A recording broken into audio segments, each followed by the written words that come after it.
अब हम अपना नेक्स्ट टॉपिक स्टार्ट करते हैं, electropositive character of metals. Students, हम electropositive character of metal discuss करते हैं। आपने मेटल के बारे में डिस्कस किया था। Metals are the elements which are electropositive. Metal ऐसे एलिमेंट होते हैं जो इलेक्ट्रोपॉजिटिव इन नेचर होते हैं and form cation by losing electron. वो इलेक्ट्रॉन को लूज़ करते हुए कैटाइन की फॉर्मेशन करती हैं। सो स्टूडेंट, मेटेलिक करैक्टर क्या है? Metals have the tendency to lose their valence electrons. This property of a metal is called electropositivity और metallic character. Metals electron lose करती हैं अपने वैलेंस इलेक्ट्रॉन का। ये जो मेटल्स की प्रॉपर्टी है, इस प्रॉपर्टी को कहते हैं, इसी प्रॉपर्टी को इलेक्ट्रोपॉजिटिव करैक्टर भी कहते हैं, इलेक्ट्रोपॉजिटिविटी भी कहते हैं और मेटेलिक करैक्टर भी कहते हैं। स्टूडेंट, आप जानते हैं मेटल्स ऐसे एलिमेंट होते हैं जो इलेक्ट्रोपॉजिटिव इन नेचर होते हैं, हमेशा इलेक्ट्रॉन लूज़ करके कैटाइन बनाते हैं।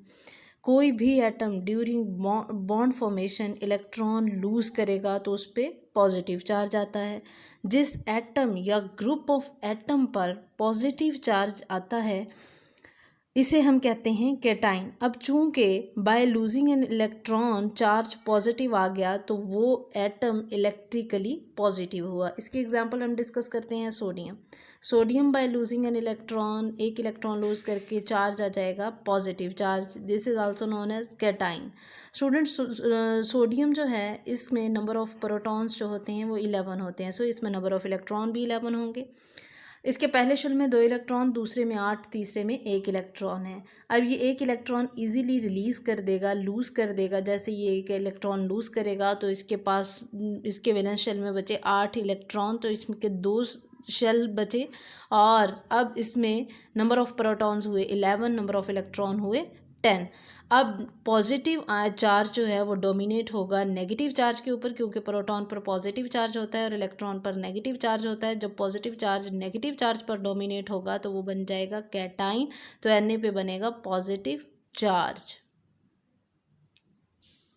स्टूडेंट्स, जो कोई भी मेटल जितनी जल्दी इलेक्ट्रॉन लूज़ करेगी वो उतनी ही इलेक्ट्रोपॉजिटिव होगी। The more easily metal lose its electrons the more electropositive. जो मेटल जितनी जल्दी इलेक्ट्रॉन को लूज़ करेगी वो उतनी ही इलेक्ट्रोपॉजिटिव इन नेचर होगी।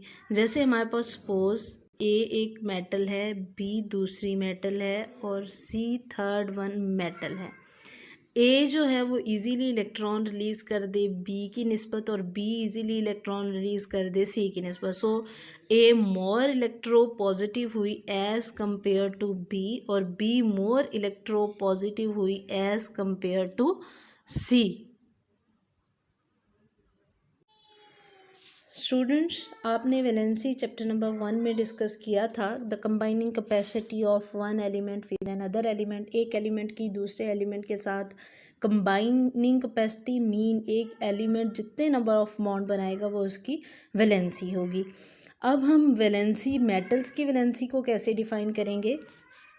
The number of electrons lost by an atom of metal, कि कोई मेटल एटम जितने नंबर ऑफ इलेक्ट्रॉन लूज़ करेगी वो उसकी वैलेंसी होगी। वैलेंसी या जितने नंबर ऑफ, कोई भी एटम जितने नंबर ऑफ बॉन्ड बनाएगा वो उसकी वैलेंसी है। अब हम एग्जांपल डिस्कस करते हैं। सोडियम जो है एक इलेक्ट्रॉन लूज़ करता है तो कैटाइन बना देता है। तो जितने नंबर ऑफ़ इलेक्ट्रॉन कोई भी मेटल एटम लूज़ करेगी वो उसकी वैलेंसी होगी। सो सोडियम अगर एक इलेक्ट्रॉन रिलीज़ करती है तो उसकी वैलेंसी क्या होगी? सोडियम की 1 वैलेंसी होगी। इसी तरह हम सेकंड एग्जांपल देख लेते हैं। मेटल हमारे पास जिंक है। जिंक जो है वो 2 इलेक्ट्रॉन को रिलीज़ करती है। जैसे ही अपना ऑक्टेट रूल ऑक्यूपाई करने के लिए 2 इलेक्ट्रॉन रिलीज़ करेगी तो जिंक जब 2 इलेक्ट्रॉन रिलीज़ करेगी तो Zn2 पॉजिटिव चार्ज होगा और इसकी वैलेंसी भी 2 होगी जब ये 2 इलेक्ट्रॉन्स को रिलीज़ करेगी। हमारे पास है ट्रेंड ऑफ इलेक्ट्रोपॉजिटिविटी। ट्रेंड कहते हैं behaviour of electropositivity in periodic table. अब पीरियोडिक टेबल में मौजूद होते हैं groups and periods. Student, period left to right arrangement of an element को कहते हैं पीरियड और top to bottom arrangement of an elements को कहते हैं group. Student metallic character along the period जो है वो डिक्रीज़ होता है क्योंकि एटॉमिक साइज डिक्रीज़ होता है अलॉन्ग द पीरियड, और along the group metallic character increase होता है क्योंकि एटॉमिक साइज जो है वो इंक्रीज़ होता है। अब हम देखते हैं according down the group metallic character क्यों इंक्रीज़ होता है। Down the group metallic character increase होगा क्योंकि एटॉमिक साइज बढ़ता जाएगा। स्टूडेंट याद रखिएगा, एटॉमिक साइज़ के बढ़ने से नंबर ऑफ़ प्रोटॉन्स बढ़ रहे हैं। नंबर ऑफ़ प्रोटॉन्स जो हैं, किसी भी एटम में जितने नंबर ऑफ़ प्रोटॉन्स होते हैं उतने ही नंबर ऑफ़ इलेक्ट्रॉन्स भी होते हैं। जब एटॉमिक साइज़ बढ़ेगा मीन एटॉमिक नंबर बढ़ रहा है, नंबर ऑफ़ प्रोटॉन्स बढ़ेंगे तो उतने ही नंबर ऑफ़ इलेक्ट्रॉन्स बढ़ेंगे। नंबर ऑफ़ इलेक्ट्रॉन के बढ़ने से नंबर ऑफ़ शेल्स भी इंक्रीज़ हो रहे हैं। अब आप देख रहे हैं लिथियम जो है उसमें दो शेल हैं, इसी तरह सोडियम में 3 शेल्स हैं, पोटेशियम के 4 शेल हैं, रुबिडियम में 5 शेल्स मौजूद हैं। अब स्टूडेंट जैसे जैसे एटॉमिक नंबर बढ़ता जाता है इसी तरह साइज़ भी बढ़ता जाता है, नंबर ऑफ़ शेल्स भी बढ़ रहे हैं। अब electropositive character down the group क्यों इंक्रीज़ होता है, क्योंकि साइज़ के बड़े होने से इलेक्ट्रोपॉजिटिविटी का क्या ताल्लुक़ है। स्टूडेंट्स याद रखिएगा, किसी भी एटम का जितना साइज़ बड़ा होता जाएगा उसका उतना ही शील्डिंग इफ़ेक्ट जो है उसका इंक्रीज़ होता जाएगा। शील्डिंग इफ़ेक्ट क्या होता है?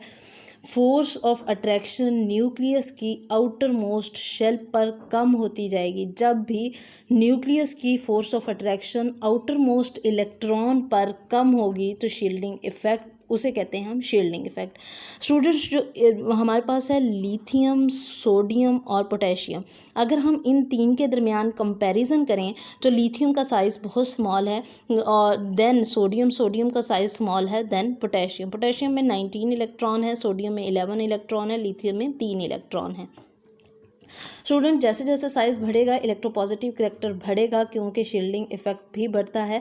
अब बात करते हैं शील्डिंग इफ़ेक्ट की। Force of attraction outer most electron पर न्यूक्लियस की कम होगी। क्यों कम होगी? जो इनर इलेक्ट्रॉन्स हैं उनकी वो शील्ड कर देते हैं, वो स्क्रीन कर देते हैं कि आउटर मोस्ट जो इलेक्ट्रॉन है उस पर फोर्स ऑफ अट्रैक्शन न्यूक्लियस की कम हो। इलेक्ट्रॉन रिपल्शन से साइज़ बढ़ जाता है। साइज़ के बढ़ने से आउटर मोस्ट इलेक्ट्रॉन की न्यूक्लियस पे जो फोर्स ऑफ अट्रैक्शन है वो कम होती जाती है और इस तरह शील्डिंग इफ़ेक्ट बढ़ता है।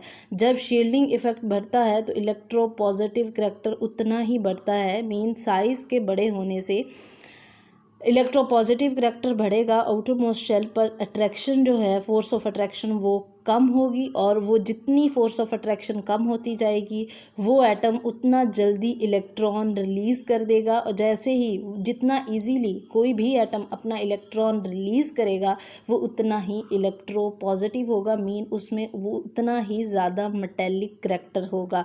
इसलिए हम कहते हैं down the group metallic character increase होता है। देन हम स्टूडेंट्स देख लेते हैं न्यूक्लियर चार्ज भी इंक्रीज़ हो रहा है down the group, number of shells increase हो रहे हैं successively. Then atomic size increase होगा, एटॉमिक साइज़ के इंक्रीज़ होने के साथ साथ नंबर ऑफ़ शेल्स भी बढ़ रहे हैं। इलेक्ट्रॉन्स की फोर्स ऑफ अट्रैक्शन जो है वो न्यूक्लियस की आउटर मोस्ट इलेक्ट्रॉन पर कम हो जाती है, जिसकी वजह से हम कहते हैं मेटेलिक करेक्टर इंक्रीज़ हुआ डाउन द ग्रुप।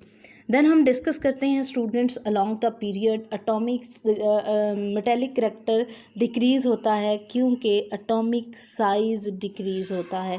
स्टूडेंट्स याद रखिएगा, पीरियड लेफ़्ट टू राइट में हम देखते हैं elements lithium, beryllium, boron, carbon, nitrogen, oxygen, fluorine given है हमारे पास। अब हम देखते हैं नंबर ऑफ़ इलेक्ट्रॉन्स बढ़ रहे हैं but size of an atom नहीं बढ़ रहा। मीन नंबर ऑफ़ शेल्स नहीं बढ़ रहे, नंबर ऑफ़ प्रोटॉन्स बढ़ रहे हैं, नंबर ऑफ़ शेल्स नहीं बढ़ रहे। जैसे लिथियम में 3 इलेक्ट्रॉन हैं, बेरिलियम में 4 हैं, बोरॉन में 5 हैं, कार्बन में 6 हैं, नाइट्रोजन में 7 हैं, ऑक्सीजन में 8 हैं, फ्लोरीन में 9 हैं। मीन नंबर ऑफ़ इलेक्ट्रॉन बढ़ रहे हैं बट साइज़ एटम का स्मॉल होता जाता है। क्यों स्मॉल होता है? स्टूडेंट्स हमारे पास नंबर ऑफ शेल्स नहीं बढ़ते, जस्ट नंबर ऑफ प्रोटॉन और इलेक्ट्रॉन्स बढ़ रहे हैं। जैसे ही नंबर ऑफ इलेक्ट्रॉन बढ़ेंगे, नंबर ऑफ शेल्स नहीं बढ़ेंगे। न्यूक्लियस की आउटर मोस्ट इलेक्ट्रॉन्स पर फोर्स ऑफ अट्रैक्शन जो है वो ज़्यादा होगी। जितनी फोर्स ऑफ अट्रैक्शन ज़्यादा होगी वो उतना ही न्यूक्लियस के करीब आएंगे और साइज़ स्मॉल होता जाएगा। अब लिथियम को देखें, इसमें 3 इलेक्ट्रॉन हैं। ऑक्सीजन को देखें, इसमें टोटल 8 इलेक्ट्रॉन है। लिथियम के वैलेंस शेल में 1 इलेक्ट्रॉन, ऑक्सीजन के वैलेंस शेल में 6 इलेक्ट्रॉन हैं। अब लिथियम के वैलेंस शेल के 1 इलेक्ट्रॉन पे फोर्स ऑफ अट्रैक्शन उतनी ज़्यादा नहीं है जितनी ऑक्सीजन के 6 इलेक्ट्रॉन की न्यूक्लियस की ऑक्सीजन के 6 इलेक्ट्रॉन्स पर फोर्स ऑफ अट्रैक्शन ग्रेटर होगी। जितनी ज़्यादा फोर्स ऑफ अट्रैक्शन ग्रेटर होगी उतना साइज़ स्मॉल होगा। साइज़ स्मॉल होगा स्टूडेंट्स, याद रखिएगा। इलेक्ट्रोपॉजिटिविटी जो है वो डिक्रीज़ होगी, मीन मेटेलिक करैक्टर डिक्रीज़ होगा और शील्डिंग इफ़ेक्ट भी डिक्रीज़ होगा।